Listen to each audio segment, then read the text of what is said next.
Medicine চা তৈরি হচ্ছে, মেডিসিন চা তৈরি হচ্ছে, মশলা চা। মেডিসিন চায় দিয়ে দিচ্ছি পাতি, আর একটু ফুটাবো, পাতি দিয়ে দিলাম। এখানে মাছ ভাজা হচ্ছে। এটা কি মাছ? মাছের নাম কি? আম্মা জানে। আম্মা মাছের নাম কি?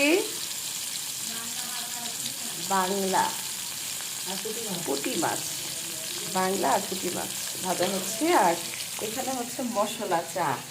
আমার ব্যালকনি থেকে আদা নিয়েছি, আদা দিয়ে লং টং দিয়ে পিষিয়ে ফুটিয়েছি, তারপরে একটু আবার লংয়ের সাথে আবার কি দেওয়া হয়েছে, পাতিটাতি দিয়েছি।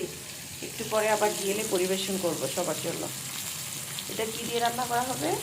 মিষ্টি কুমড়া। মিষ্টি কুমড়া দিয়ে রান্না করা হবে। মাশাআল্লাহ। কিমি কুমড়া। কিমি কুমড়া মানে কি? সবুজ কুমড়া। সবুজ খেতে হয়। আচ্ছা আচ্ছা।